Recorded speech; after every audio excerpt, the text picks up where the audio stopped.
David Crockett, or more commonly called Davy Crockett, was born on August 17, 1786 in Greene County, Tennessee. When Davy was 12 years old, his father indentured his services to Jacob Seiler to act as a buckaroo on a 400-mile cattle drive to Virginia.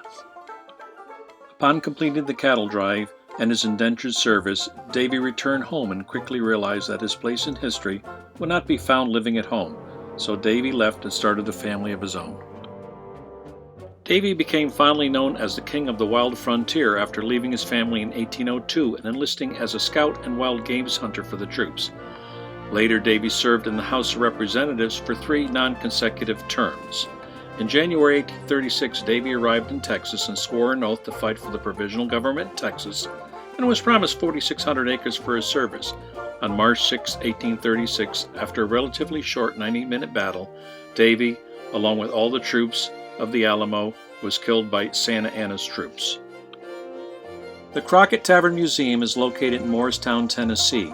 The museum was built on the site of the boyhood home of Davy Crockett. It is a reconstruction of John's Tavern, which is Davy's father, and built on a stagecoach route.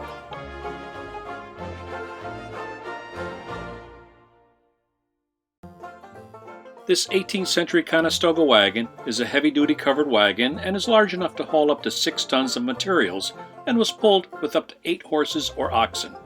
The wagon was built with its floors curved upwards to prevent the contents from tipping or shifting.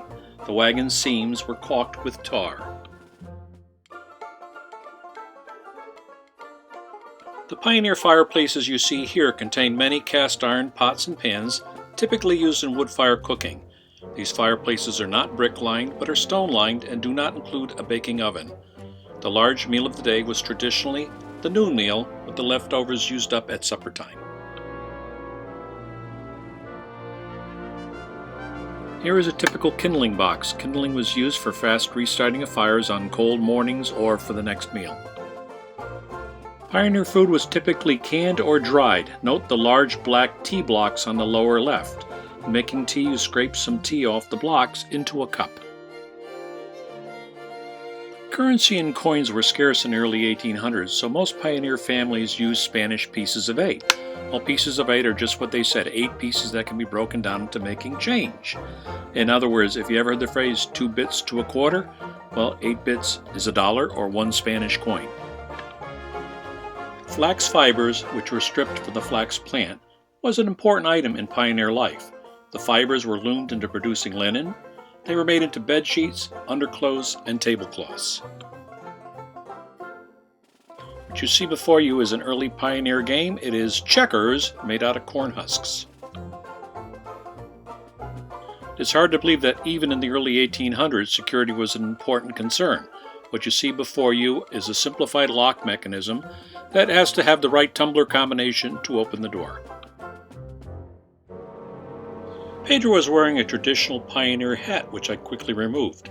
I then told Pedro about the early English hat makers using mercury to stabilize the wool in a process called felting.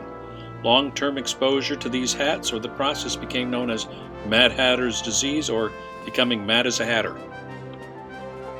I could tell Pedro was getting into the pioneering spirit when he took on a full-grown raccoon and made himself a coonskin hat. Katie also wanted to try out her pioneering spirit by working the flax spinner. We realized that our tour of the Crockett Tavern Museum was coming to a close when we entered the final room, which turned out to be Davy's parents' bedroom. Katie quickly climbed onto the bed, eyed nervously the coonskin hats, and rapidly fell asleep.